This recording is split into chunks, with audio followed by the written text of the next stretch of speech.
for a side cover.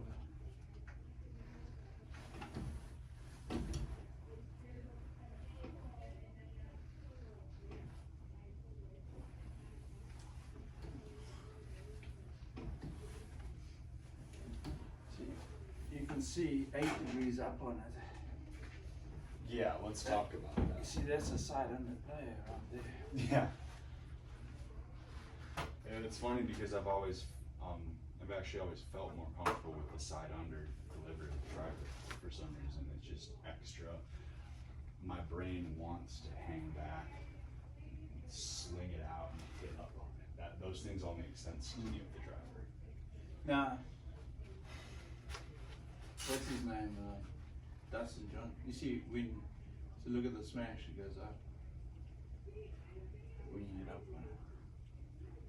Because those numbers match more, the 8 degrees and then the 6 out to the 6 degrees of the swing plane going to the right. The only thing that's not matching is the face.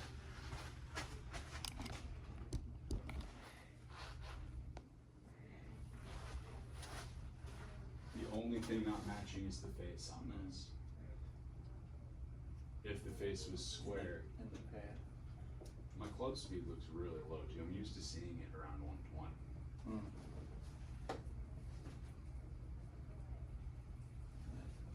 17. Now, when you catch one out the middle, Mm-hmm. generally it'll slow the speed down.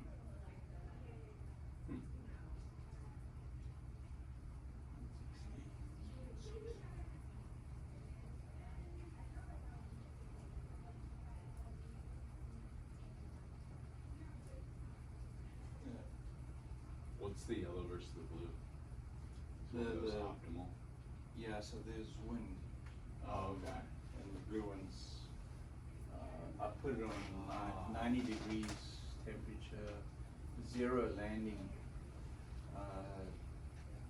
humidity 75, and no wind. So that's why you'll have 2 numbers.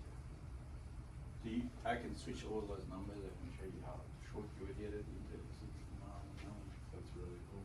Yeah, if I did this and I put this on into the wind and we made it 60 miles an hour.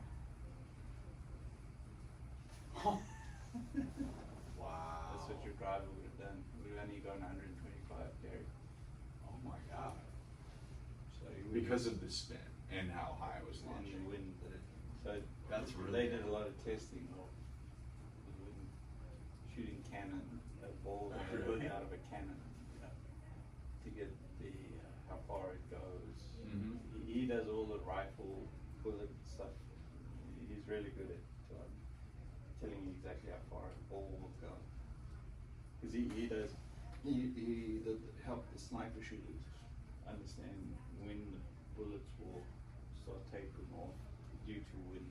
The lateral one's really good too because that helps me pick out a start line if I'm using Google Earth. Like if I hit 100 drivers and I see that for the most part I'm like 40 yards left or right, and that gives me an 80-yard window to aim right down the middle and hammer in. So put it back to you. Now if you were down, let's see where it goes. 160. See, it flies lower, Yeah. but it would carry 339 because it's going down and it's pushed. So If it you would have just holds it down. you would have wanted to just launch as high as you can. That thing would have carried probably 400. Because So if I'm downwind, I would want to try and launch it higher.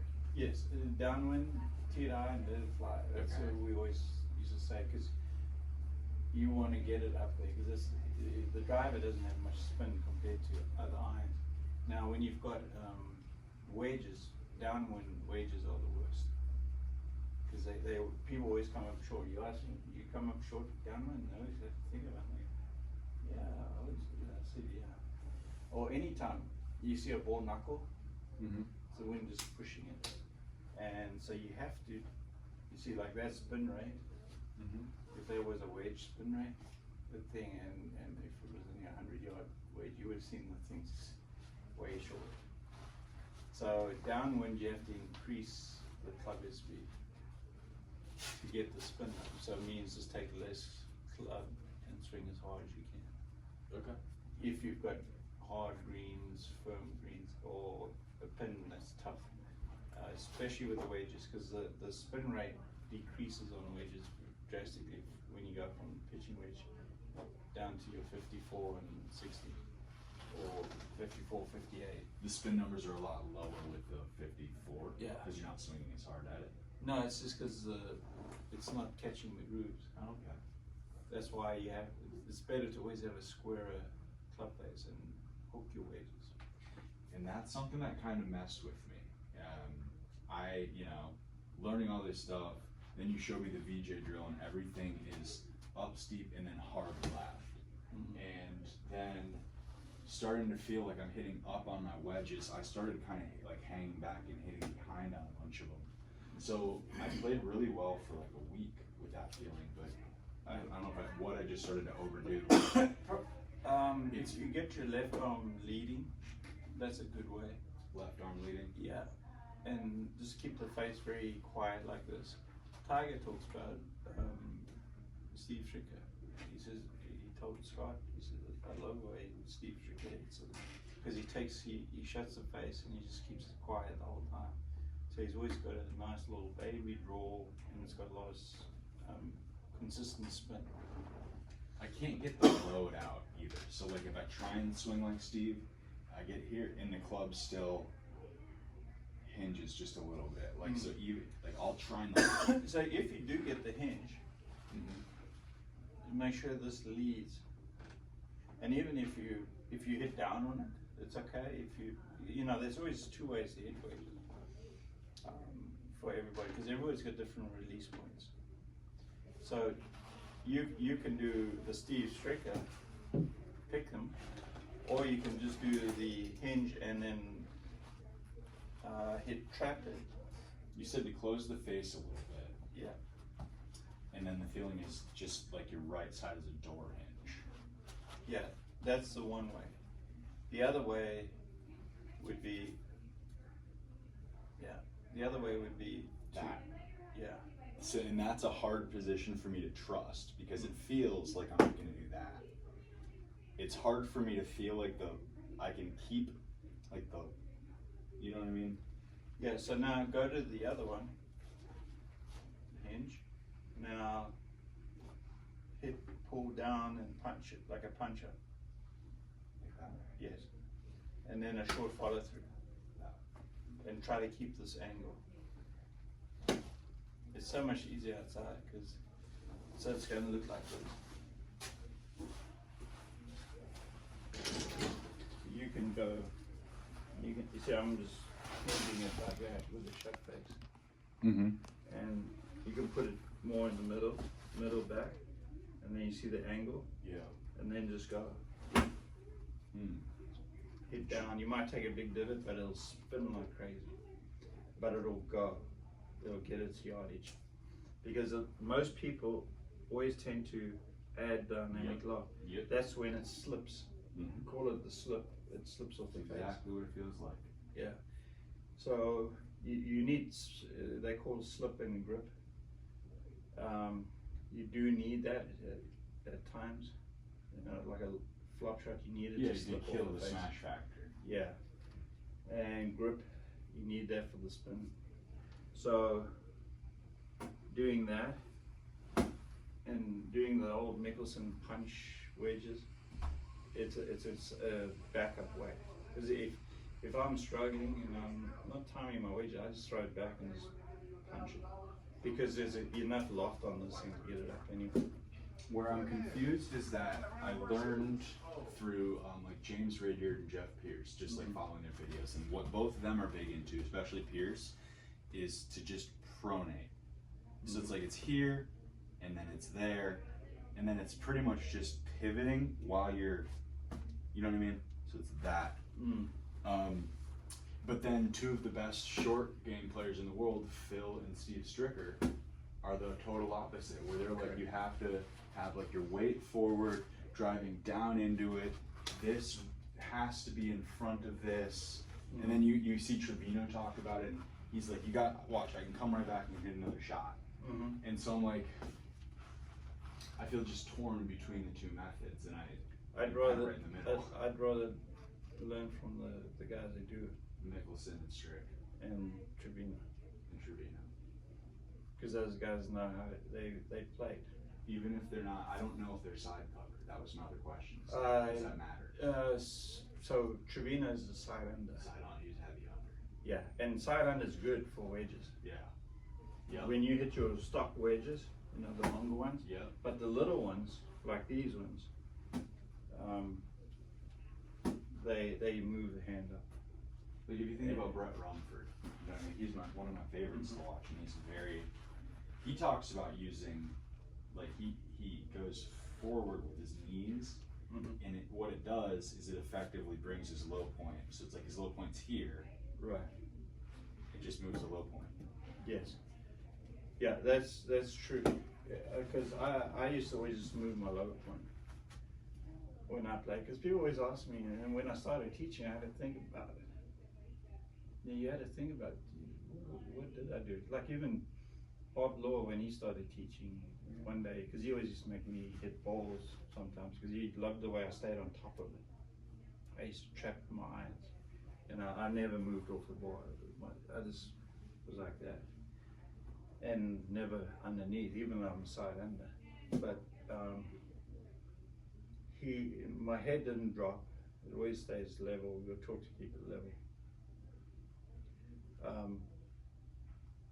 But I had to think about where the low point is.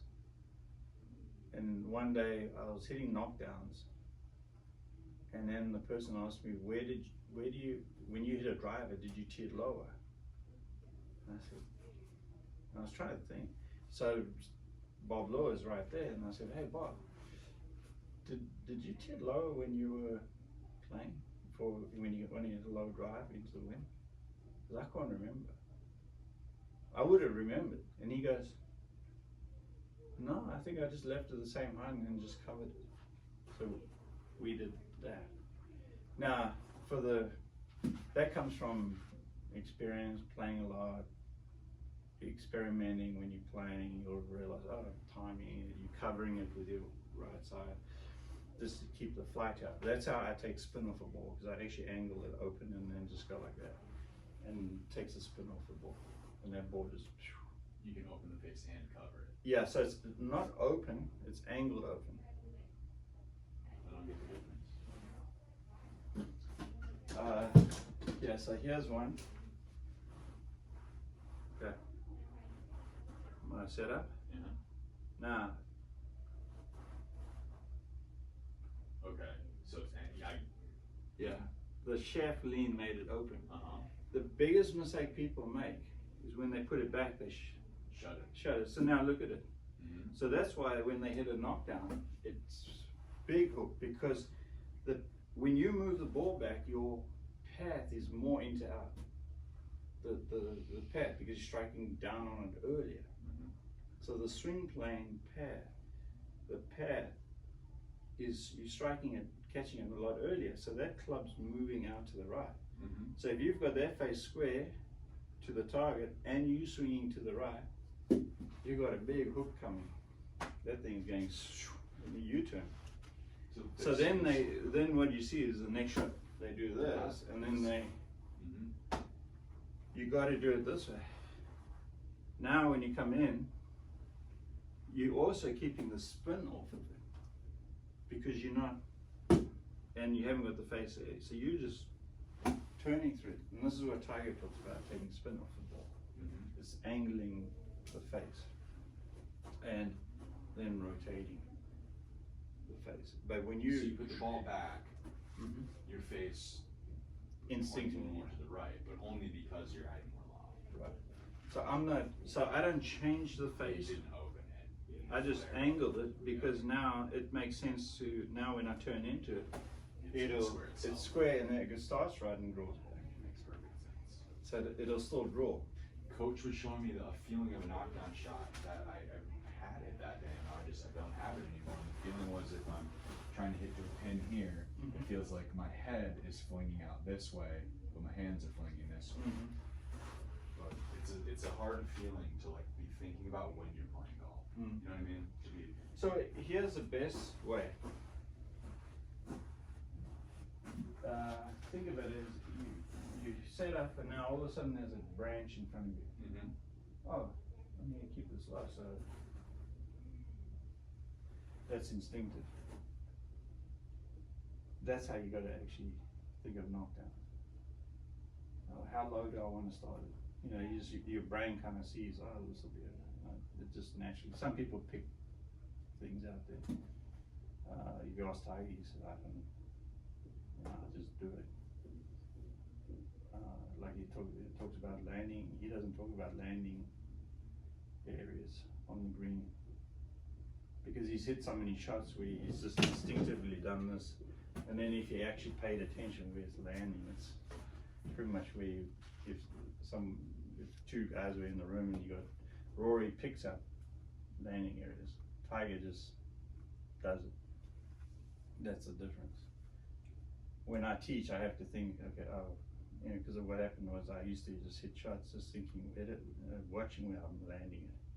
Then I would have to tell the students, try to land as close as possible when you're hitting a chip shot or something and let it roll up. Or you're pitching higher, you just look for your landing area. A lot of things are given when you're going over a bunker. You're not really thinking of it, you just think of how high you can get it to land softly. And I think everything is already processed in your brain. A lot of times I'll chip in. Anytime I'm demonstrating, talking about it, going through the whole shebang, and I turn back and through, and I'll hit it, and the next one the ball goes in. I don't know why. You can ask any student. Every time they see me chip, I'll chip in at least once with them. Every group I used to have at Leadbetters. I don't know why, but then I asked somebody. He gave me the best explanation. He says your brain already knows what you're doing, and it knows where the target is. You don't have to train it. It's seen it so many times, etc., etc. And then you just talking through the shot and just saying, talking about the setup, so you're actually distracted from the shot, and then you just hit one, and all of a sudden it's online. But if I go and play, now I'm thinking about, okay, you're trying to do too much. Now you're trying to do too much, you're thinking too much, instead of just standing there and hitting it. Those are the things that conflict. So I think I'm in that mode with my driver. It's like what happens is, the second, it's like, all right, we finished the last hole, in the cart, we're coming around the corner. As soon as you see the tee box and you start to see what's in front of you, you start thinking a little bit. And that's fine. And then it's like, you're painting a picture. now the driver's in my hand, and now I'm thinking, because I've put so much work into my grip over the last few months, now I'm thinking about my grip, and then you come back out here, and it's like, let's say this is the tee box, and I always play putts, so for the most part, I start on the right side of the box. So, down, put the ball down, and this is it. It's like I put the ball down, and I'm like, are you sure that's the optimal tee height for you? And like, I have little conversations with myself like that while I'm playing golf, and can somehow shoot 2 under in a tournament, like thinking like that kind of sometimes, where it's like, I'm always reminding myself of the things I still don't know or still need to learn, if that makes sense. But I it's hard to explain, but kind of feel like I use the energy or something. Like my gears are just turning, so it's like, all right, like, well, let's just keep going. Can I hit a driver in here? I won't hit one. Actually, it's good to just like talk about. Tall guys will hit the roof. No, it's cool. I won't swing. But just talking about like this part, seeing the ball, but now this is it. It's like I want to set up the dominoes, and it starts with setting the club in some spot, and then stepping into it. And I just want to make sure that I'm in the right place right now, because right now it feels like, what if I just swung, I can already tell you that I'm gonna want to like hang back and hit way up on this. So is it a matter of just teeing it down and putting the ball back here, and those things alone will kind of force me into the right place? So this is where I was gonna go with your swing about these numbers, Yeah. because when you start looking at the pictures, you're forced to tee it up high or forced to stand the way you do. Yeah, something feels like I'm just setting up how I have to or something. Yeah, so let's get driving.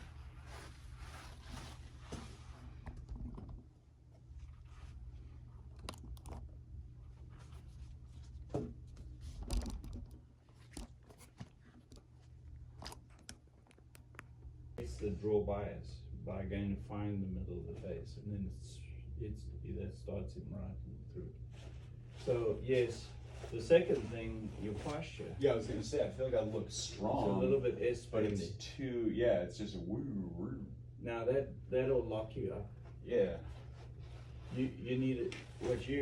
So the best way to find the posture where you don't have that stress, because you can hurt yourself for doing that. Mm-hmm. So you go pelvic, so you go S bend, Mm-hmm. The opposite. S, Opposite. and then now you go S, Extension. and then in, and then middle, and then go. So it's gonna feel, you're almost gonna feel a little bit more tucked under this way. There you go. Which now it feels like I'm more T-Rex-y. Does that make Yeah, sense? Like you'll feel like an old man. Yeah, a little, and it actually feels tighter like this. And so my brain Yeah. is like, I couldn't imagine moving the golf club. But now what you're doing is you're engaging the core when you do that. Okay. Because when you go S, and then C, and now middle, hold it. Now you've engaged your core muscles. Because you're trying to find that middle. Because when you go into a C and an S, that's where you kind of just feel Okay. lazy. It's easier to, when people start getting tired, they'll get even more S or more C. Okay. Do my scaps look too disengaged? Are they like No, hanging they're too fine. much? Now all of a sudden the arms are Versus relaxed. like if I do that, that's engaging them, but this feels like Now too go tight. go back to your S bend.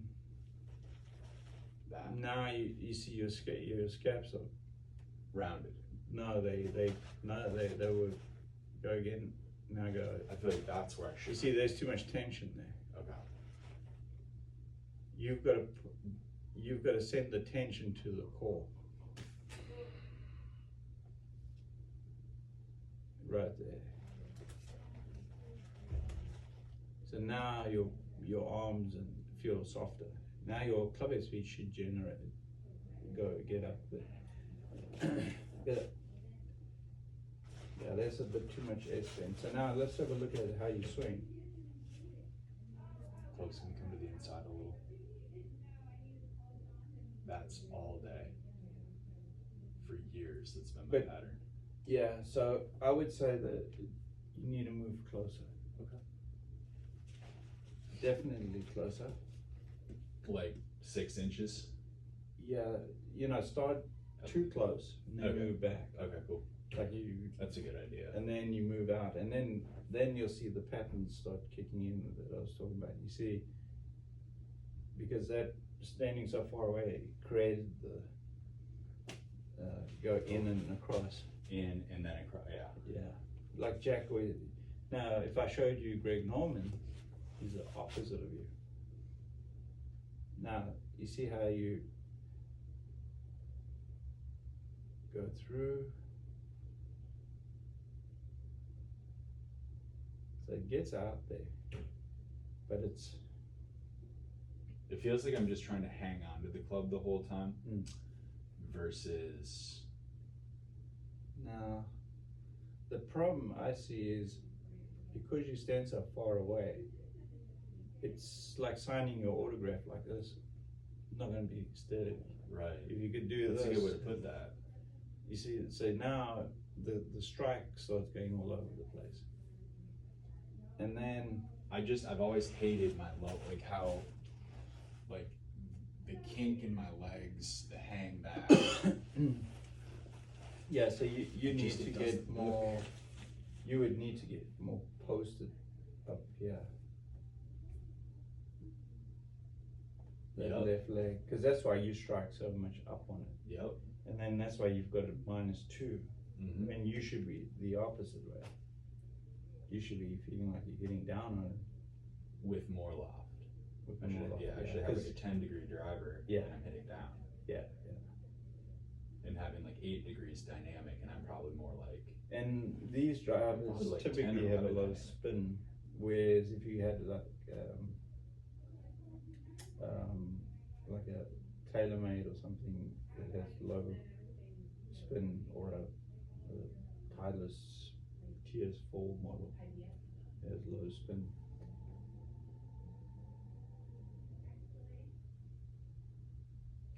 I've always seen my left arm, see how it's glued to my chest versus think about like what Brooks looks like at impact where he's like, wham, and there's like actual or Finau.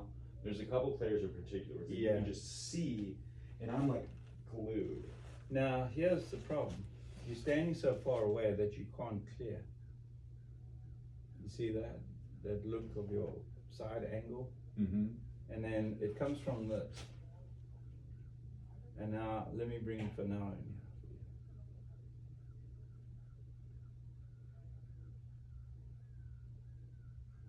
Okay, so here would be a guy that you want to look at. Now watch what he does. Now watch how quickly he goes into the left heel. Mm-hmm. Clearing that body out of the way because he's not standing so far away from it. You see how he clears. This is what I was talking about. It's getting that, if somebody's in the heel, then get them to either drop their foot back, flare the foot, or clear the foot. Various ways to do it. He's clearing the foot. Okay, so you see how his body is different to yours. Mm-hmm. You very. So I mean, if I looked at this, I would have gone, "Oh, he's a side under," because maybe you were taught to get up on it.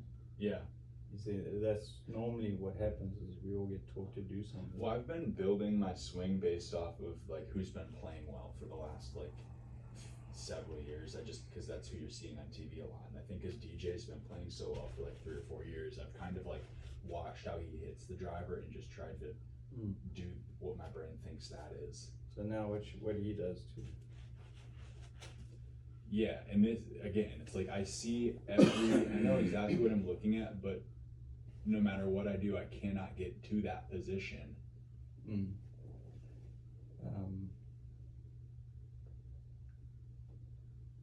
it's because when I try to get to that position,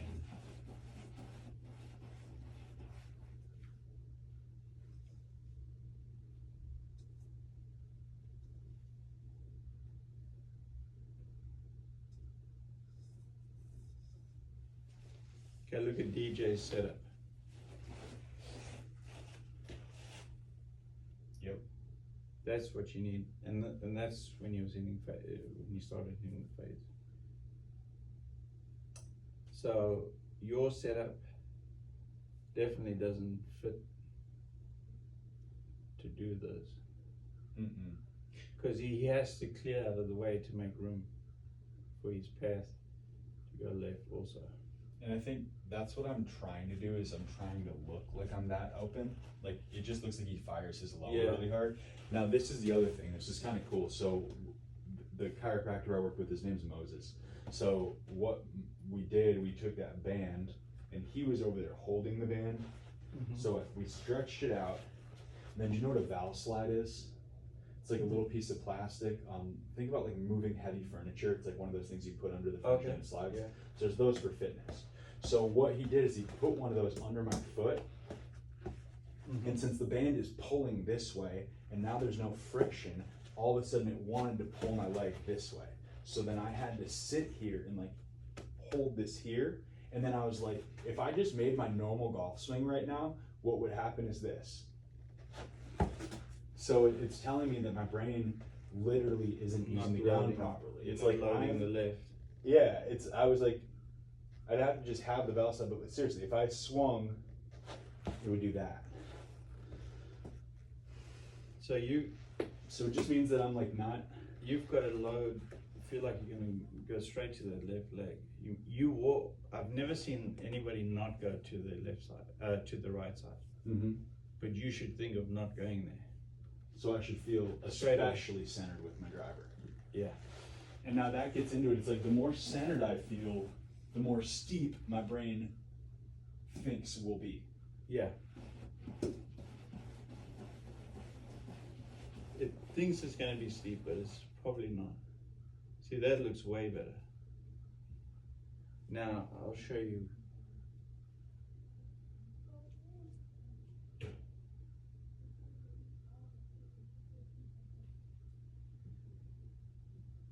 I think what it is that my brain. So look at here's the best driver of all time. By far. Greg Norman. That's Norman. Okay. In the history of the game, he's been the best driver. Total. Distance and accuracy. What was his side cover? It looks more on top. So, sort of side, it looks side on-ish. But look how close, rounded, tall he is. Mm-hmm. And then look how he comes down, trying to get inside. It's crazy. It doesn't look like he's using the ground at all. And he used to launch it as high as he could. It really doesn't. It looks like he's just turning. Yeah. He kind of looks like BJ or something. Or like Pat Perez. Yeah, he used to fight a little bit of a over the top, but that's why he tried to flatten his swing, thinking, and he told us a lot of it, but he worked with Butch.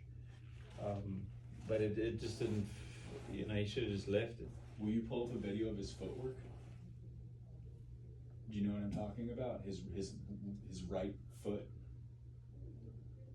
It's in particular something I've noticed about him, that when he does it, he goes like this. He goes. Yeah, So it's a lot of times his right foot used to slip. that way. His misses in his career were those block shots. Which would mean that he was like squeezing his adductors in a way that I'm not, or I think a lot of people aren't. I guess that's all I'm saying is that this is, I think what like the secret is going to be, not secret, but just like this untapped something. I think that our adductors and our abductors and our hips and in our shoulders are really important. Like think about this one right here, this adductor. So it's like someone who can't do this very well versus someone who can get really deep.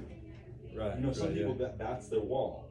Yeah. Some people they can get all the way in there, and it's like that's gonna help putting the club in a certain space. Right. And I think as a side cover golfer, that's something that I've heard Mike and Terry talk about a lot, is that this left arm gets deep quick. So I would argue that side cover golfers need a fairly good amount of left arm abduction.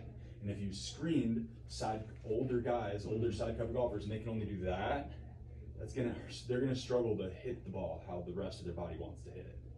Does that make sense? Yeah. There. And this is what Moses is saying. So what you have to do is you have to go here, and now we're gonna go a little bit further, and now I'm pulling this way as I'm pushing this way. And it's about training your body to generate force at those end ranges, and that's how you open up. Now look at the posture. Looks like I'm ready to take it up the ass, dude.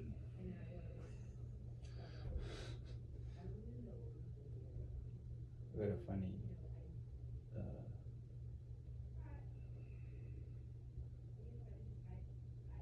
I'll play a funny video. You know, and doesn't it just look like I have a lot more pelvic tilt? Yeah. So look at the angle of my belt. My belt is like at my shaft angle. Yeah. I think Dustin Johnson's belt is more like not matching his shaft. Yeah, Does that make sense? they do it on purpose. so that you don't get too tilty. So if somebody goes like this, it's hard to go down. And Now when that's it's like long, now you're gonna go like that. I think what my brain's trying to do is set the shaft 90 degrees perpendicular to my spine. I think that's what my brain thinks the driver should do. Yeah, no. You know, does that make sense? Yeah. It's like when I set up far away and with a lot of bend, it's like I'm literally trying to set that shaft Yeah. 90 degrees to my spine. Now when you look at Hogan, he looks like you're standing like this. Because PJ, that you beat Greg Norman, hold that bunker shot, famous one. I remember it. Yep. 86. Yep. So Bob Tway told us, he said, I hit the ball so badly that week, but he was able to scramble. He scrambled perfectly. He just hit the ball in the right place, but he hit it. He said, I mean, if I remember him standing, he's a tall guy. It's like 6'6", and he had this setup. Really? If you remember, he had the S bend, and then when he swung, so everybody was like trying to copy that, but if you actually saw the shots, they were terrible. So he came to see Led, and to get rid of this sort of tilting, which is what I'm seeing here, we found that he hit balls off his knee really well. You know, so now he's feeling rotational, because David described him, you would come from inside, just rotate more instead of getting a tilting action. So this is a true story. He was struggling at the time, and his games suddenly come along, because he won the PJ and then didn't do anything for years. Then all of a sudden he popped up again. But then his posture looked like DJ's. If you notice, his posture started looking like that, and that's when he started playing good again. So David was teaching him, he said when he was going through the change, he had a lot of balls off his knees because he liked that, because it gave him a sense of rotational. Now, he was playing the PGA at the TPC Sawgrass tournament, the Players Championship, and he wasn't going to make the cut. He was going to miss it. So the last 9 holes, he hit off his knees, his driver. Are you kidding me? And hit dead straight. Because if you ever hit balls off your knees, once you get good at it, it's so easy. You can hit the same shot all day. I mean, I can even call the shots if I have to. But is that a good drill for me, because I'm trying to build more launch into my swing? Yeah. So what it is the rotationals. You've got rotational this way, and you got to rotate with the launch, so it's easy to clear. That's why your leg is so bendy. When you look at the bends, so your swing does a lot of like that, and then you come through and a lot of this. Yeah. If you were taller, you would go, okay, oh, that's easy to stand up and launch. Because I'm already up there, and I just have to use my ankles. But you're trying to create it from a squat position, like George Gankus teaches people to go down and then up. And if you don't time that right, it can be interesting. What about the left? See, look at yours. Because you're so far away. Now he's a side under guy, but he's already launching earlier because he started from a taller position. So you and him look the same except for the left leg. And if you were closer to the ball, if I move this ball over here, guess what? I would look. You'd look like DJ. Right. And that would make sense for. Who should I look like on camera? More like Cameron Champ? Because he's a front post side cover. Yeah, definitely Cameron. Who else is there? I mean, let me show you Ernie's. He's a side on. Now, when I'm setting up how I should, this face looks wide open to me. Right. See, look at Ernie. How much closer he is. Mm-hmm.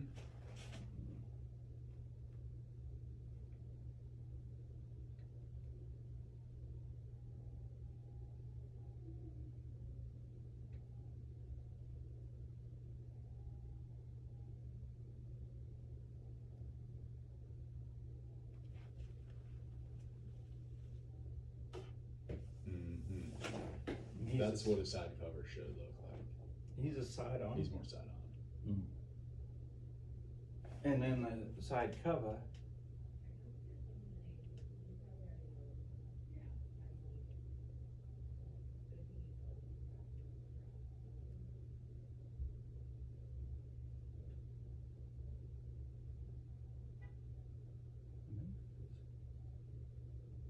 That's Rory.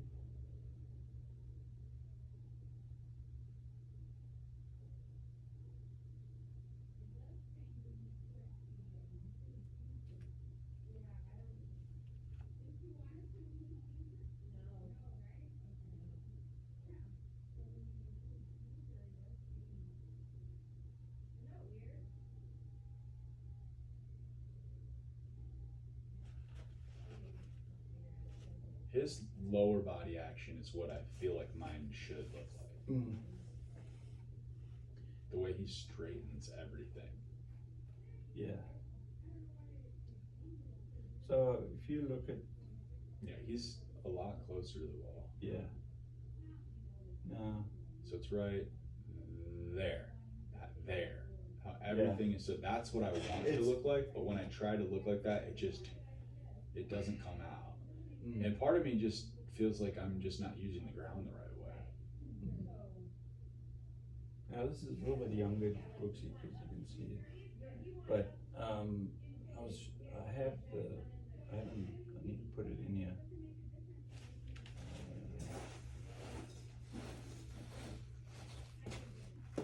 You don't have one of those magnets that attaches to the club face, do you? Yeah, I do.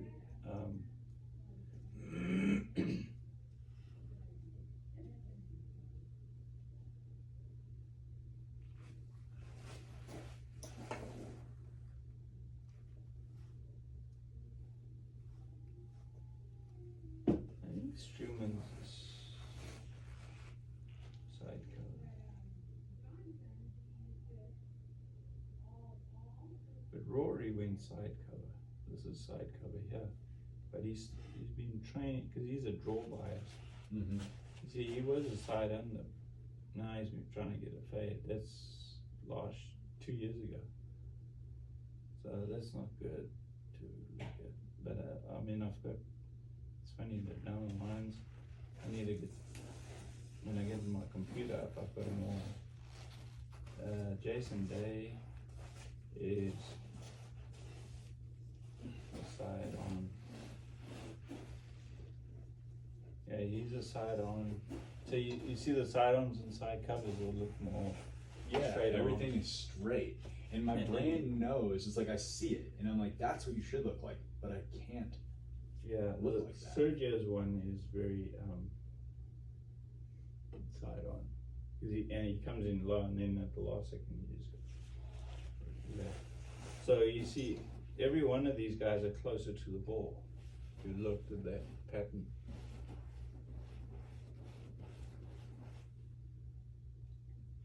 So you've actually got to move closer, so close that you know, like Nicholas always said, move so close that you or he said you can't get too close. This definitely feels too close. Yeah. Now the best faders are the ones that stand too close, because they have to clear the body out of the way. They have to go. They feel like they got to go here.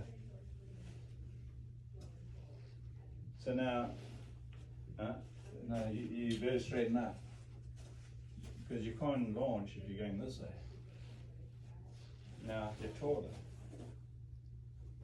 now your arms are free. That's where you want to be, not down like you were showing me. And when I'm here, I feel some tension here.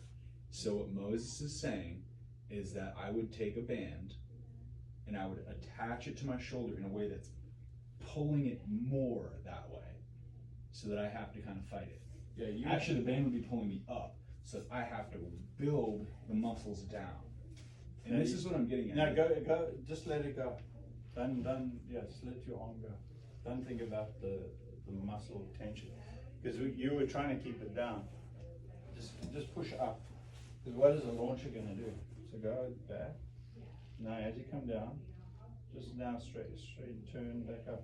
Boom, look at the arms. And look there.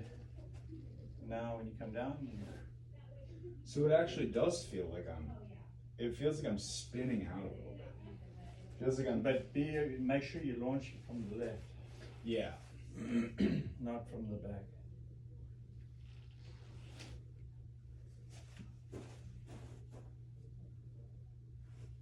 The body's not going to do that when you're hitting a driver. I mean, you'll hit it into the ground.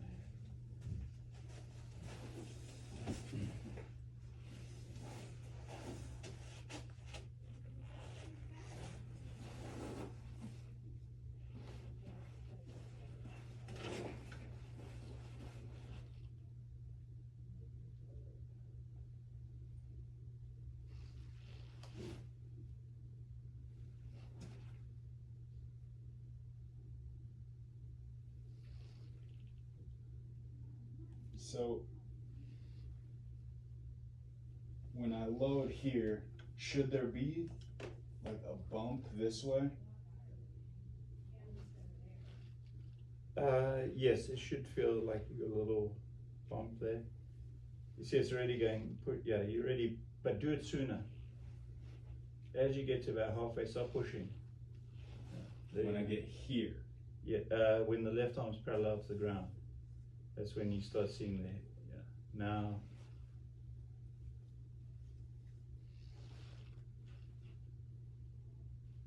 Yeah.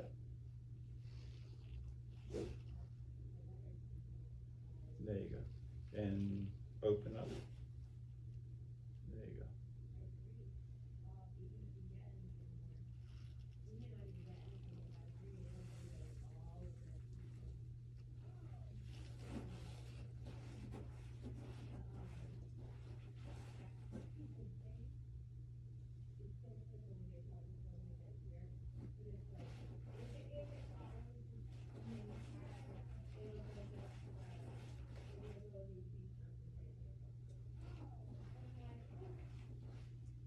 And what about ball position?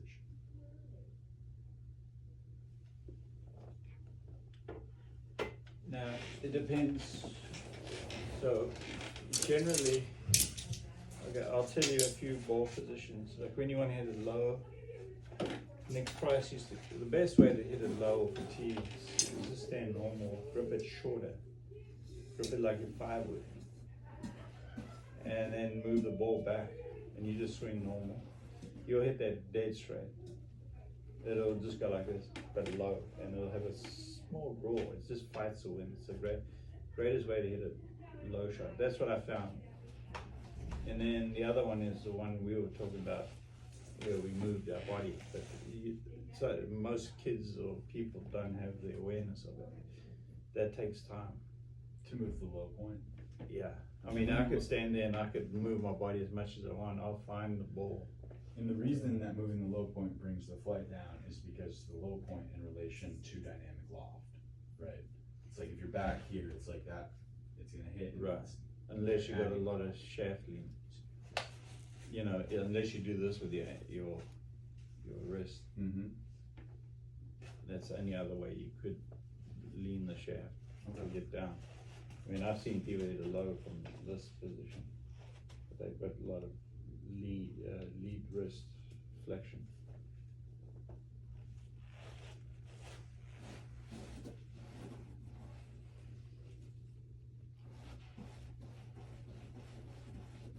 You see, there you go.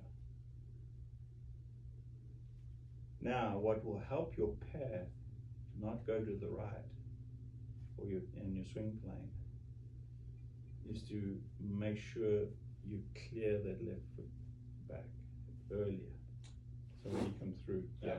or like this, so there's two ways you can do it that way, or you can do it the way Tony Fernal does it. Let's talk about that. You see, so there's this, there's that, and then there's the launcher. I have noticed that he definitely ends on his heel Yeah, more than a lot of pros. yeah, he's not a launcher. For some reason, he maybe just finds it easier to do it that way, because he used to hit a mile. His swing used to be long, Mm-hmm. and then just him, and because what's his name lives Boyd outside, somewhere Boyd, it was easy just to see him, and they talked about shortening the swing and finding fairways instead of trying to kill it. Because him and his brother just hit it a mile. Mhm. I mean, it was just unbelievable. But a lot of times it was out of control. Tony was always the straighter hitter of the two, but they would drive greens. I mean, it was amazing what they could do.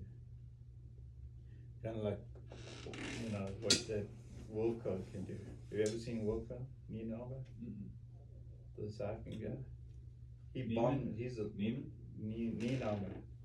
I think so, yeah. Wilco. He's 6'5". Oh no. He's the guy you want to watch. That guy. Does he finish with like a very interesting? I saw a new player I had never seen before who looked like a front post side cover golfer. I wish I could find that video on YouTube. Well, I think I do know who you're talking about. yeah, so he was playing good in the US Open. Mhm. Everybody's Yes. everybody's talking about him. Kind of string beanie, kind of long. String beanie, Yep. and he kills it. He's the He longest is. hitter on tour now.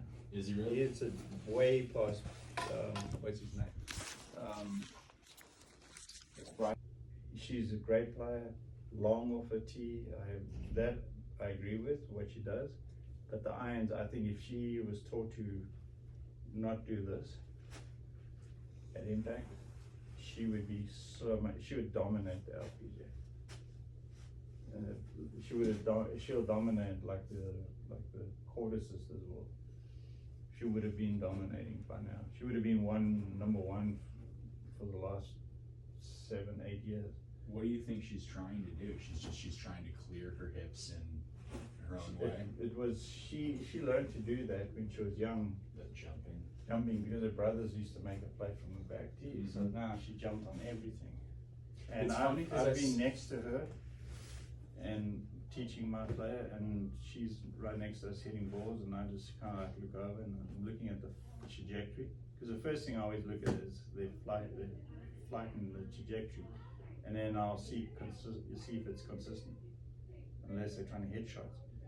And you could hear a solid shot and a miss hit, and then the trajectories are a little variance, a little left and right, but there were nothing impressive. It was nothing I was like, wow.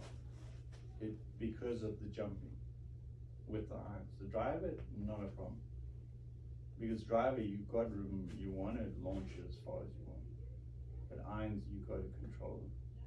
I mean, you've got to land them on the spot like that. So when I set up a little more how it looks better, like I said, like this face looks wide open right here. And then to get to impact, I feel like I'd have to be there, in which case that face feels like it's pointing there. Yeah, but it's just because now watch this. So go ahead. So show me Nienhofer when he's struck the ball. Show me where he is when he strikes the ball. Move this back. Okay, so now how's the face now? Open. So it's closed. It's square. That's how these guys are being able to square it. See how the face opens up? Yeah. There you go. So he's actually hitting off his back foot, Mm-hmm. which is fine. And then you hitting off your back foot, but you like that. They like that. Like Bubba Watson, he jumps. That's why I'm seeing this pattern of guys letting they don't catch the energy. Let energy go, you'll hurt yourself. I tell you what happened, this goes back, and Mike would probably know this too. So in the old days, we all swung like this. Mm-hmm. You know, big inverted C, left foot rolling. And then I came over here, and then the fashion was to try and keep the left foot down. I remember Fanny's holding Nick Faldo's foot, trying to keep it flat on the ground, look pretty. And so now we all go and try and do that, and you know, everybody's looking pretty with their finish and all that kind of stuff. But all of a sudden I realized I was losing distance. It's like, and I had a two-way miss. And it was, you know, and you're trying to hold the finish, you know, flat foot like that. And your drive is kind of going down. And then it dawned on me one day, and I said, I'm explaining to somebody, you know, we always used to roll our ankle, and I tried to swing like that, and I almost broke because I hadn't done that movement in a while. Because if you tell somebody to do that, they'll say, wow, my ankle is, but it's just you stretching those tendons until you get used to it. And now we found that it's okay to do this on a drive at the fast. So in baseball they step and then they fire the hip, right? Mm-hmm. They fire the right hip, and then that's what you see. Right where I end up. Right. So that's why people who try to keep their foot still, and you'll get parents saying, "Oh, you can't be flying around." Driver, you gotta let it go. And I found that when people let their foot go, they hit it straighter. I experimented with it the other day. Not the other day, about a few months ago. I said, you know what, I'm gonna do what Bryson does and those guys, they would let their foot fly. I'm damned if I hit it way straighter and further. I actually hit it straighter and further. Swinging looked like reckless. Letting it go, letting the energy go. Because we all hit off our back foot on the driver. Everybody's on their back foot. We load the left, but when you launching or turning, where's the pressure at the point of impact? It's on this foot, on your right foot. How about the fact that George Gankis, for example, the thing he talks about is creating separation from the top and actually kind of like feeling like you're doing this, okay? And it's like, sure, that works, but what does Cameron Champ do? He literally does the opposite. So that George Gankis likes double external rotation, Cameron Champ goes double internal rotation. So they both get your hips moving, rotating in a certain way, and it's about understanding which one. So, like I said, I think that it's just gonna be, I'm here to learn how I should move, and then I gotta go home and be like, what feels tight, and then put some work into those tissues. Now, maybe the rain's gone, but you see, let your foot go. Okay, so at the point of impact, you were more open. So this,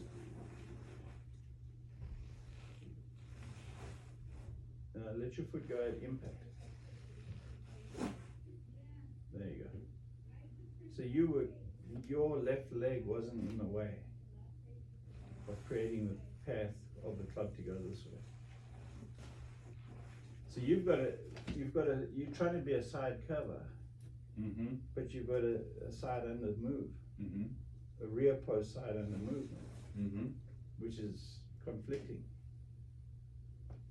And you've got the guys who launch from their toe, which is Justin Thomas, and then you've got the spinner guys, which would be Tony Finau.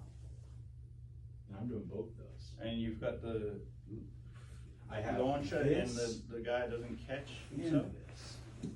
Yeah, so you want to be, so even if this is where you're going to have pressure, and then this will come up at the point of impact. Yeah. So I guess I'm just trying to figure out what muscles create that. So it's like, so what happens is you've driven, so what's the first movement in your swing? from the top. Okay, go. So there, now you're loading up. Okay, so now where's this energy gonna go from after that? Okay, so you now come to impact. What is, because the more you flex, the more you launch. Once you launch, now the energy is going up and back. Mm-hmm. That's why you see these guys, they go here and then they're pushing up. That's why the left leg's angled. So you've got to load something to unload it. So you want to load this thing. Okay. Now start pushing earlier. And this is what I'm saying. It's like, now I don't start pushing from the top. push what where. Push up. Yeah, as you're swinging. There you go. Now you've got all the room for everything. You see, now you're not, you see, you weren't launching early enough. Like Mike says, the launch should be done by here. When you, between here and the ball, that's when the launch should be done. There you go. Yeah, and don't keep your head down, just let the arm, because you want full extension, there you go. See, okay. See, you want, That felt different. I want the energy out of the arms. You see, you want it fully extended out like that. See, watch. I want to, if I want to get maximum out of that, I want to have full extension in the arm. There you go. Now you feel painless. Mm-hmm. Because what are you trying to do is you're trying to create bigger arc for the swing. Nicholas always talked about throwing A cast or whatever, but it's not a cast. No. And When this people is- get bendy, what do? They have to hold the elbow. Mm-hmm. Now they only got the wrist. Or if I told you throw, cast it, this is going to retain itself longer. If I duck, this is bending, and now I'm going to have to hit the ball like that. And that's what Mike says, an extending joint is an accelerating joint. Right. So I just need to get more acceleration across more of my joints. Right. That's why you see when I was talking about Nino, you notice his head wasn't going down and up that much. Yeah. He was back at his full height, actually. So is it a bad drill for me to like set something on my head and hit some And then balls? try Is to that- touch it. Yeah. Yeah, you want something where you get back up there. Try to push it through the roof. Like you're trying to get taller than you actually are. That's it. It's gonna be the feeling of pushing my head through the roof. I've never even moved my head. I've always like kept my head Down. where it needs to be and moved my body. You can injure yourself that way. Yeah. Mike- It's starting Mike to get a talks- little crunchy back here. Mike talks about you should never try to keep this. There's a old video of him talking about it. You want extension. So this takeaway, you're good with this, right? Yep. Here, that's a good spot to be. Perfect. And then there you go. You see how you would have to move the ball closer. Yeah, 100%. Let's see if it's time to see the ball. Because way better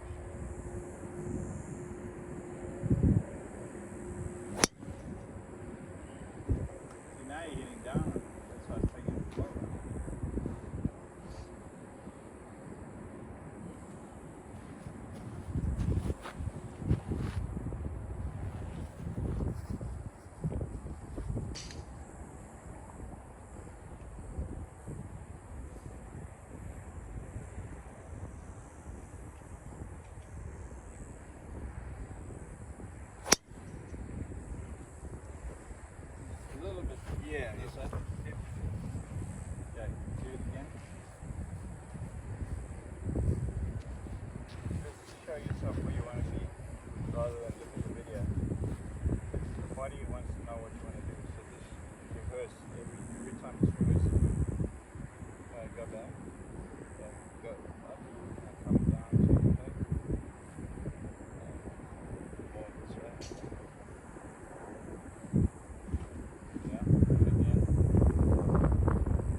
I've seen him come out consistent.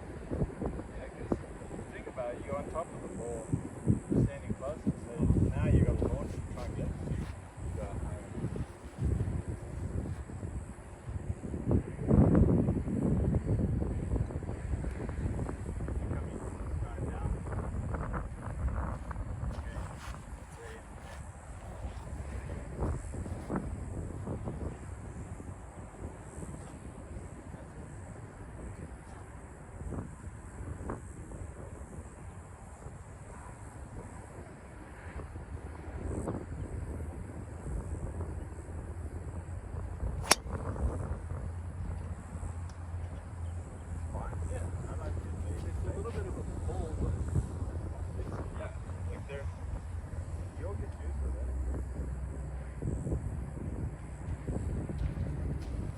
Feels like I'm losing a few miles an hour, but Actually, you'll gain, really.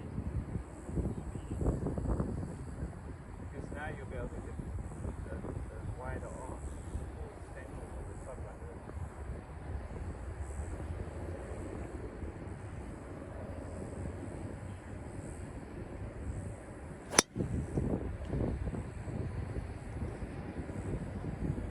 Now try to get it all the way.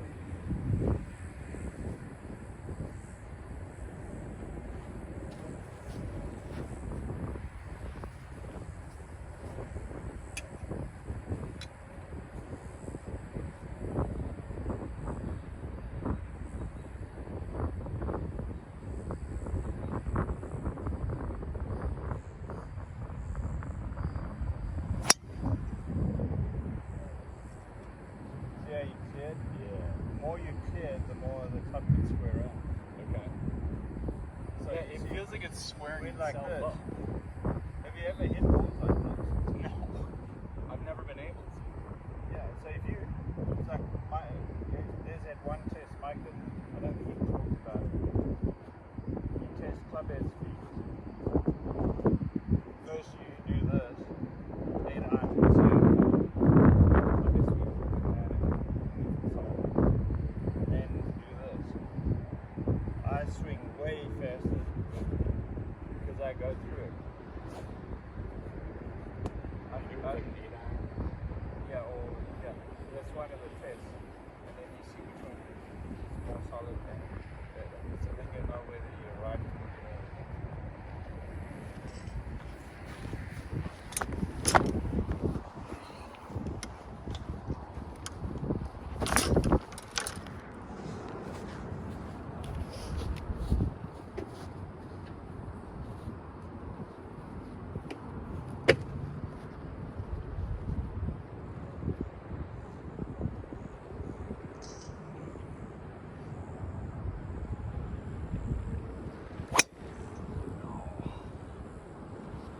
You see, now you're hitting down on it. You broke your teeth. Yeah, that doesn't happen much. No, but that's normal. That's what side cover is supposed to do.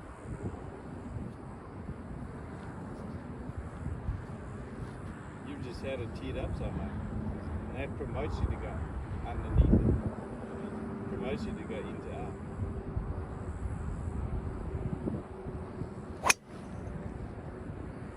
See how much straighter that ball goes? Yeah. When you clear your left side out of the way, that's what I'm talking about. Going back to the thing that struck me the most, and then I'm seeing these patterns all my shooting. I usually try to get them now, hitting it solid. Absolutely where they feel confident. Every one of these feel more solid than all the drives I hit before. Right, because you're letting energy go, you're letting yourself get out of the way, so the cup doesn't spread itself out. When we're trying to look like somebody else or do a certain thing, yeah, we also got to think, was that guy hitting it good too? Does he also know big bodies?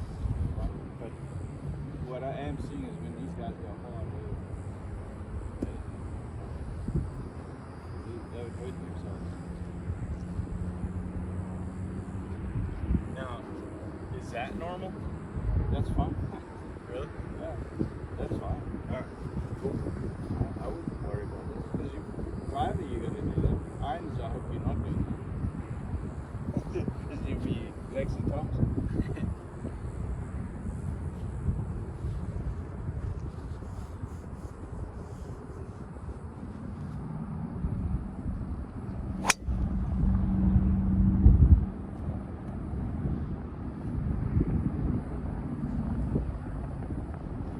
These are all hit good.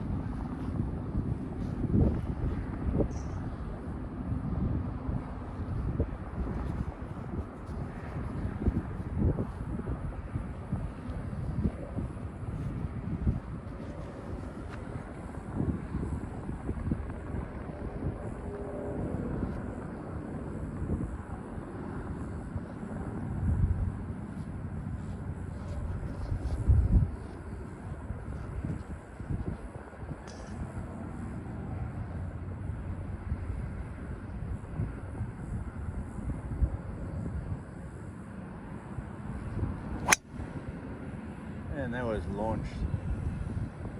It's dead straight too. Yeah, no, that was a good ball. Such a ball coach.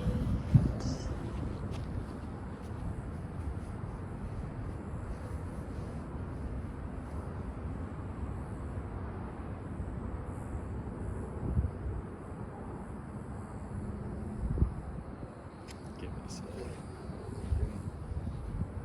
We got it.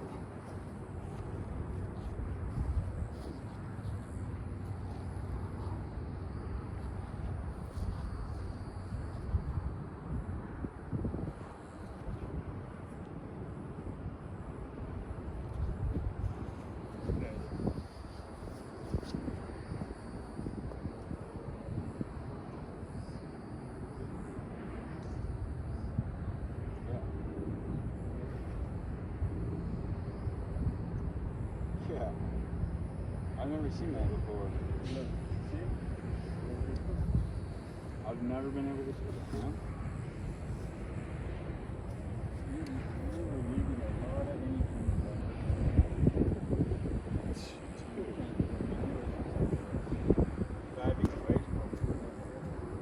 That's what I've always felt like, man. I feel like exactly that. I mean, you see all my muscles on video, and it's like I should have like a 130 club head speed, but it's like, Nah, I guarantee you pull your thing out. You might see this. alright.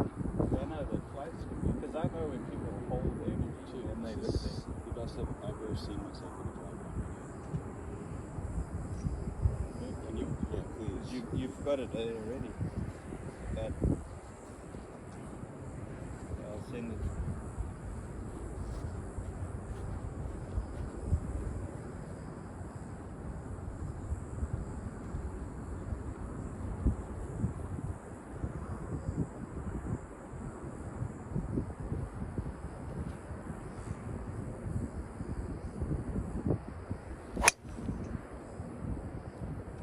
Right. Yeah. I guess it's the recording, so it won't send it. It's waiting for you to check.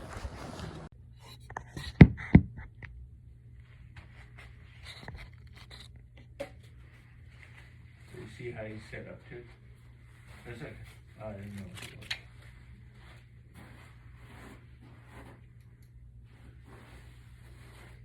Yeah, right now it feels like I'm kind of like really vertical and really like this. But it's not. But it's not too bad, yeah. Because remember our last session, I was very wide and kind of like sticking out like this. So the main thing I've worked on since our last session is just standing closer to the ball and feeling kind of almost rounded. And then I don't have a choice but to launch.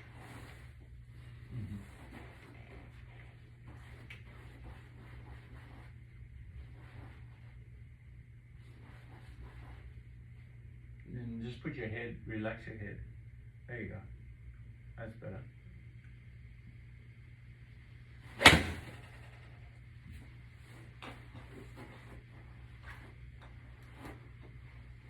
Okay, go ahead.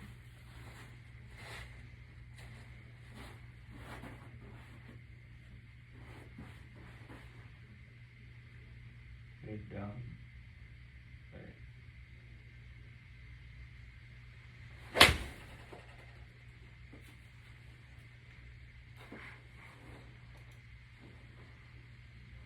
See the difference? This is the one that was before. And then this is the new one.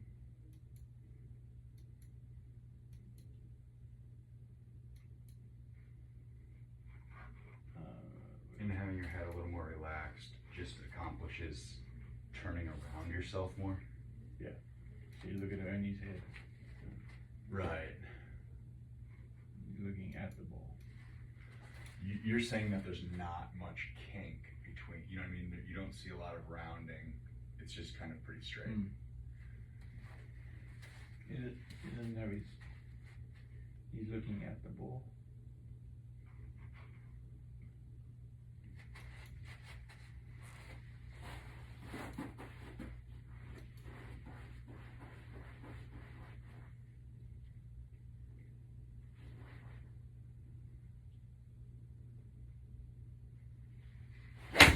That felt good. That was Looked the good. first solid ball I've hit. Actually in the middle of the base. Yeah, go ahead. I haven't. No, it's okay. I'm just.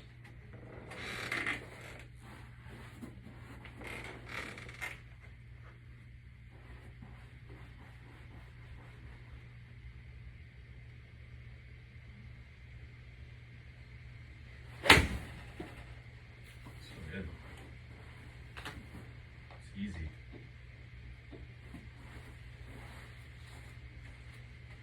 That looks simpler. The backswing too.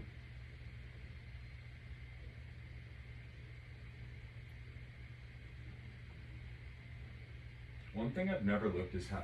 One thing I've never liked is how Ricky Fowler I look around like. Basically, I feel like I should be able to look. Oh my god, I'm sorry. Like Bo Hosler. We talked about it a little bit last time. You know how it's almost like Jack, very vertical, and the arms just kind of like fly up, and I see mine kind of like do this weird. Chicken wing. Yeah. It's a lot of And then it doesn't matter because it's after impact. It's just something I've always seen. It just looks like restricted motion to me.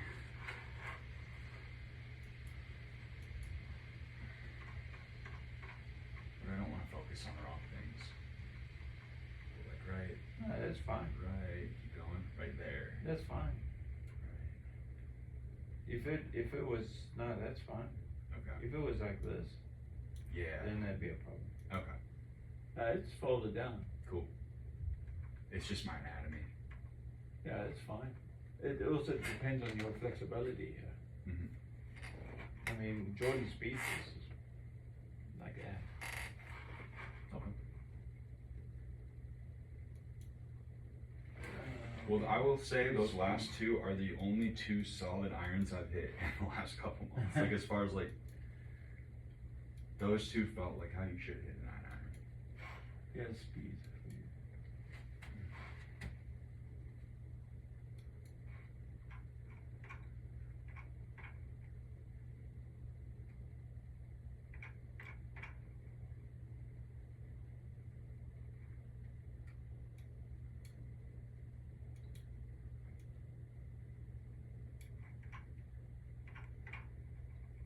He's so open, that's crazy. Yep, same thing. But his is parallel. Yours is down. Oh yeah, you're right.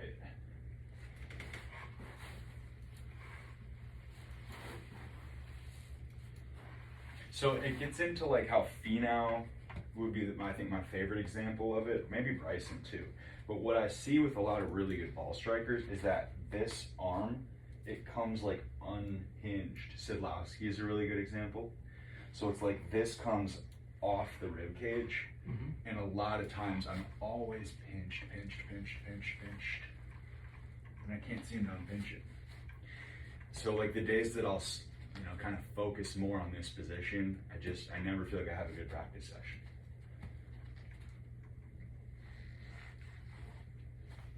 I see a lot of good players doing it. Yeah, so what they do is a lot of left arm lead. Now, since you're right side cover, you cover it, you're gonna see less. A person like myself will see more lead. Because it's out that way. Yeah.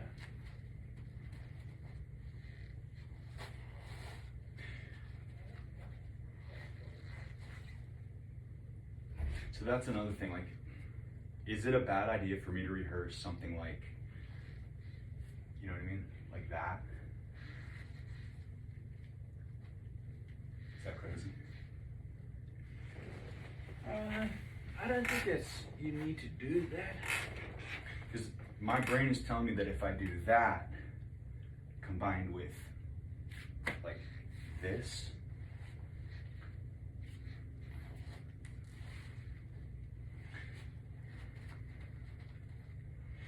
I'm looking for feelings that I can rehearse during my rounds that just kind of like remind me a little bit in that moment. But because these feelings are still kind of new, sometimes under the gun, I'm like looking for the feeling, like, no, that wasn't it. And it's like, dude, I gotta hit a shot in like 35 seconds. And I'm like trying to remind myself of something. Yeah, so when you're playing, sometimes those feelings will come and go. Yeah, and they do. And so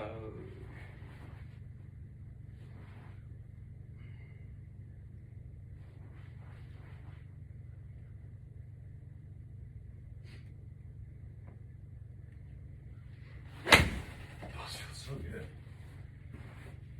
Just here. yeah, this is simple. Yeah. I'm not going to swing a driver, but what changes between a 9-iron and a driver? I'm just trying to understand these concepts better for myself. Like, the longer the club gets, something that I realized recently, it actually gets right into Bruce Rearick's teaching. Because if you think about it, this is what Bruce has you do, is like put this right at the hole. And then if you, let's say this is the hole, you stand right over this, and it looks like it's pointing a little left of the hole. And the further away from it you get, it actually looks like it's pointing a little right of the hole. So that's to find your ideal ball position with your putter, you're just supposed to see where you see straight. So, Yeah, that's the By that- same thing with. by that logic, right, it's like your 9-iron, Yeah, that's the Your same thing with all putting. driver, you're further away from it. So, to me, like, the further you get from the ball, this is where I'm confused. So, like, to me, the further you get from the ball, the more it would look like the club is pointing this way. But I know if we take a magnet and we stick it on the face, it's the opposite. It's the more loft on the club, the more open it looks. Also, so what I do is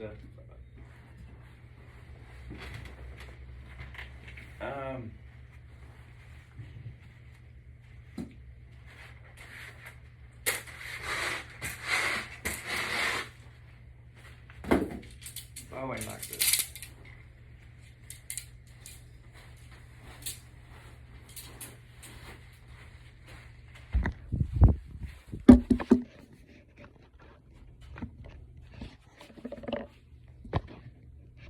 I usually do about that way.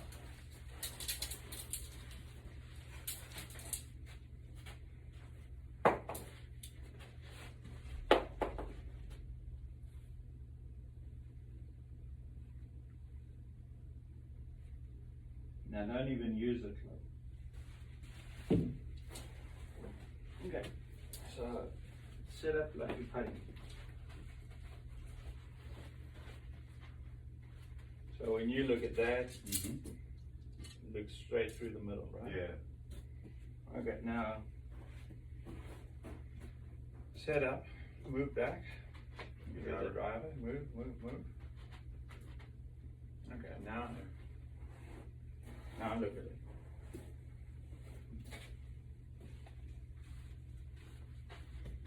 So you know how people, when they're trying to hit a ball past a tree that's on this side. Yeah. Okay, so say I'm the tree Uh-huh. and you gotta hit it past me up.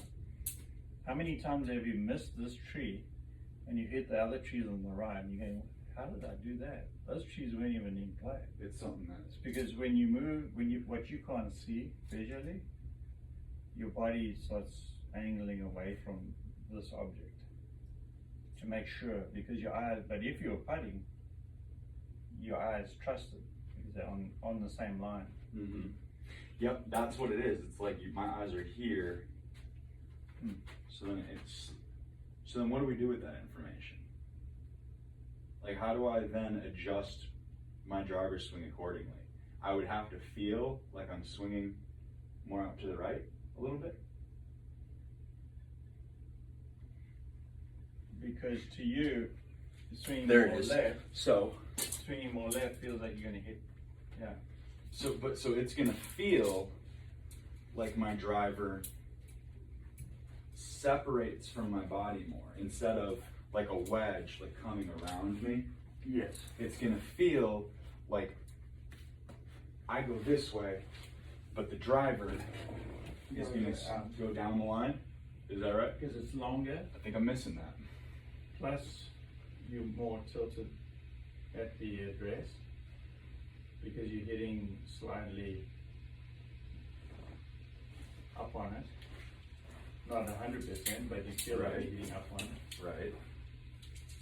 And the ball is more forward.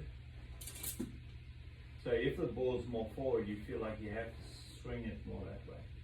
Because otherwise you feel like you're going to pull it. So between the ball being forward and that perceptual stuff, I gotta really swing right. I think You're I'm going to feel like you're swinging right, but I'm missing it. Because I'm almost doing the VJ drill with my driver, and it's something that I've kind of been. It's actually what his name's Larry Bobka, the head hitter at second swing. Larry said is that the longer my clubs get, the more over the top I get. He just noticed that. Yeah. So what you would do.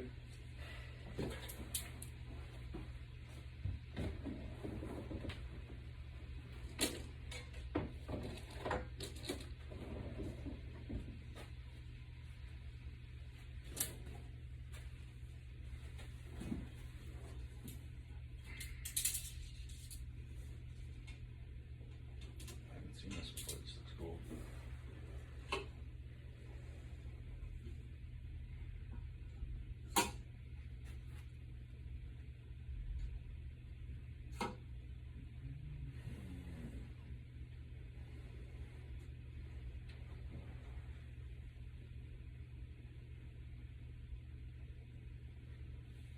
Now set up to your driver.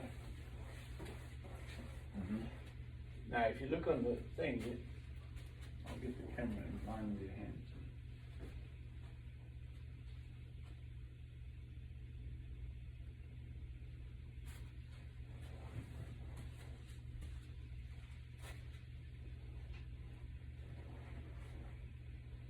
Okay, so go back. So you're not even close to that.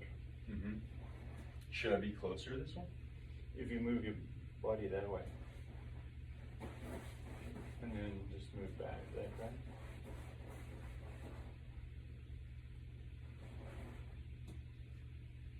There. So now when you come down, look, it's still,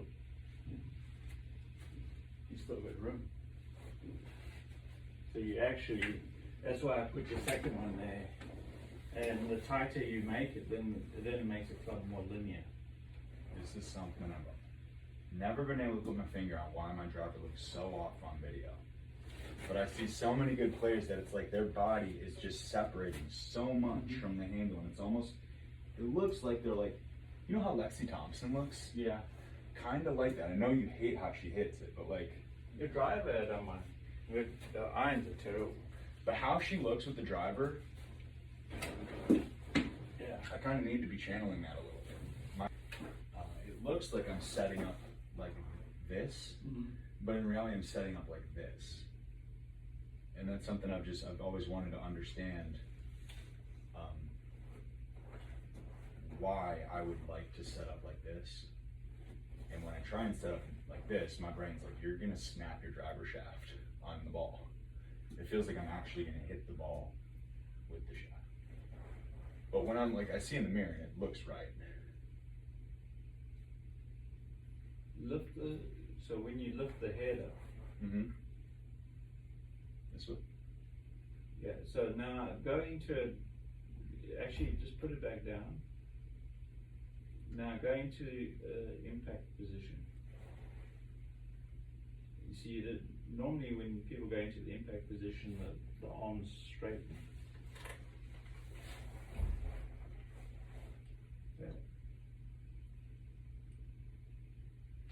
So if you're still seeing the ball on the heel, then you need to move back a little bit.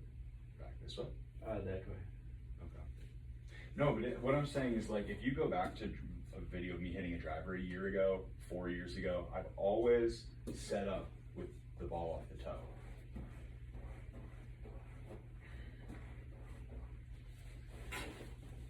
Typically, a person who wants to draw normally sets up like that. Mm-hmm. Okay. Look at Zach Johnson. I think, honestly, I'm wording the question poorly, and I don't want to, like, confuse myself or you, but maybe it's one of those things that will kind of sort itself out as I just build better fundamentals. Because yeah, it started developing at a point when I was playing these pull draws that were just pretty sloppy. Look here. Right, and that's a ZJ. Yep, I knew it. That's how I've always looked. Nah, he does on purpose because it forces him to make the path Out to the right. in. Exactly. And I think that's what I was doing for myself. I think I had figured out that it helped me promote a draw. You know, a guy like KJ Choi on the other side of the spectrum.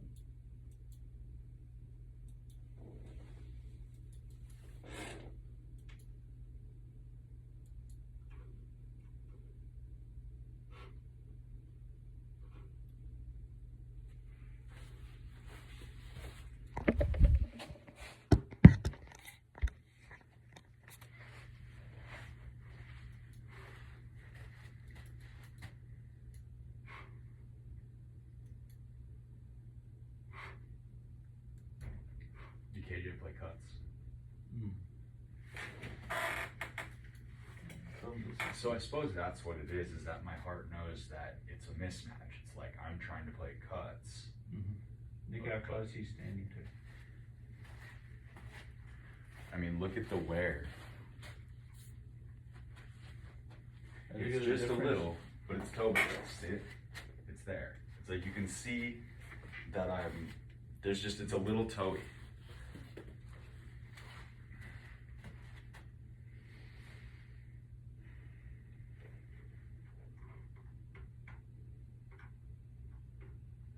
That's a crazy, like that pickup of the club. And he's out the middle. Yep. Trace. Impact. Wow.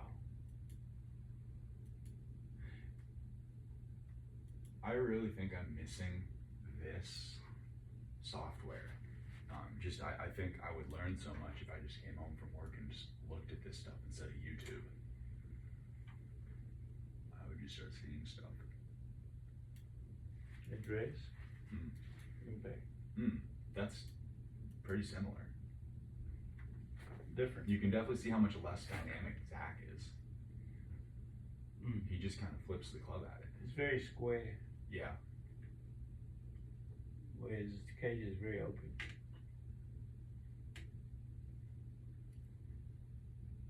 But he's open, ZJ's open to the draw path though, right? Because the club's going so far to the right that even though his hips are open or square, they're pretty open to where the club's going.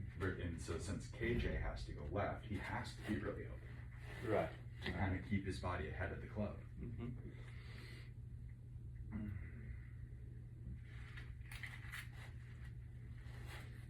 Do you ever have anything for tempo for your players, or is that just something that kind of figures itself out? Yeah, I do a lot of that. 3-to-1 ratio. Yeah. Seems like KJ really hangs back on his right side.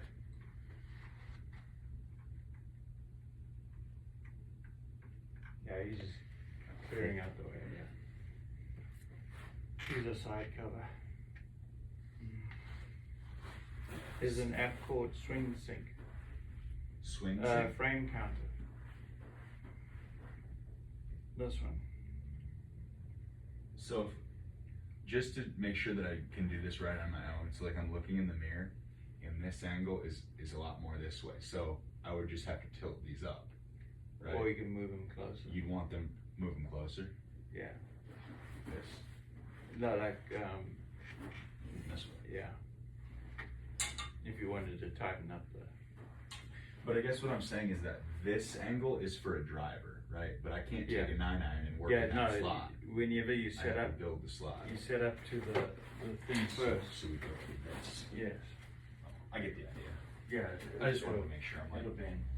not drilling the wrong thing. So I think that's the most important thing I can do with you is just learn how to set this stuff up on my own properly, Mm. and then go home and work on it. But Yeah, those things help because, you know, this like, is cool.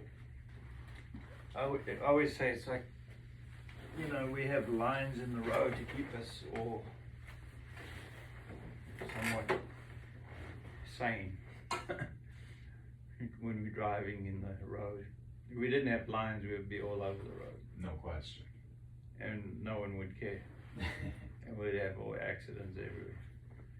So lines help us keep our swing neutral because when we go to the putting green, we don't have lines unless we put lines on there.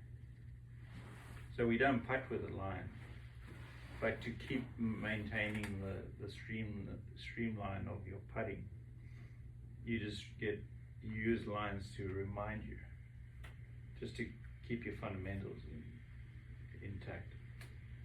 So it's like, you know, you always want to check your grip, your posture, ball position, alignment, and then your stroke. Is it not starting to go too far in or too far out, disconnecting from you? So you always have to have simple things that you can check your swing, and then something, say when you're swinging, I don't know, I'm not starting to develop something else. So feedback is, you know, it could be video, it could be sound, like the 4D. It could be these, you know, if you hit them, you know, oh, I came over the top on that one, I hit this thing. So then you know, oh, I did something wrong, I'm overdoing something. So those are the things that you know, that's why we use stuff like that. Just keeps your car aligned right, driving straight. You're definitely teaching me how to check myself in a way I've never been able to. Because you know, I've just been showing up at the course every day with whatever I had the day before, and you know, you get better that way. But it's just it's felt too disorganized. It feels so much more like I haven't. Because if you're jumping all over, yeah, you got to have an order. You know, I mean, so when you get up, when you get up in the morning, do you put on your clothes and then go and shower? Right. You might go and get some coffee or whatever, eat breakfast, jump in the shower, change, and then go. You wouldn't do it backwards. In the days that I do it backwards, it doesn't feel right. It feels like I'm missing something, and it's like you did all this stuff, but it's the order is important. I mean, what has Tiger done for years when he putts? He always puts the 2 tees down. Does that for 5 minutes, putts between the 2 tees, make sure the blade of the putt is going through, and that's it. And then, you know, you'll see guys always got their alignment sticks out. Or if they've got a putting drill, you'll see the caddy like checking it. Do you like using alignment sticks if I'm getting ready for a tournament and I tee up in like 45 minutes? Is that, you're okay with that? Because In the my beginning, brain is like, I like alignment sticks, but I feel like they're a crutch sometimes. So I've written down ways to practice. I mean, I wrote a thing because the tour players kept asking me, and I had juniors from overseas asking me, and I always asked them their time. And it drove me nuts, and I said, you know what, let me write something. I'm going to write it up how you should practice, and then you can do whatever you want with it. I don't care whether you only have 30 minutes a day to practice. You still cover every area in 30 minutes. But I designed it around a 4-hour practice session. 2 hours on the range, 2 hours on the short game. So So it was 30 minutes drills on the range, 30 minutes just hitting straight. Then the next 30 minutes was shaping, high, low, draw, fade around. You know, maybe you could be hitting through something like those sticks straight and then hitting around and around. I'm having a hard time picking out drills. The only one that I do is the VJ one that you showed me. And it's almost like my brain latched onto it, and it's like a safety area for me, because it's like I know how to do it, I know when I do it right, what it looks like, and then I'm like afraid to try other stuff. And I'm actually not sure what my goals should be with drilling. You know, I wish that I had a more organized approach around, like. So drills are mirror work. I do a lot of that. I do more mirror work than anything. Then when you go to the range, you're doing maybe your sticks. Just, you know, the VJ. I have a really hard time hitting half shots, quarter shots, like anything that's not full, especially if it's like right when I get to the range and I drop some balls. Mm. You know, like first couple times I ever went to tour events in the last couple of years, and I just, you start seeing that. It's like you see these guys and they meander out with their bag of balls, drop them down, and then they just sit here and they like, and it's perfect. And it's like the ball has like a little cut to it, and it's just like this little relaxed mini version of what they're doing. And you can see how they're like, they start there and they build on it. And I feel the opposite. I feel like I have to drop balls and then I just kind of start hitting them. Now, if you can get used to off pace, start small, go bigger, come back bigger. You know, even if they up to like a little baby chip shot, that always helps. Is it raining out? Is that better? I don't know what my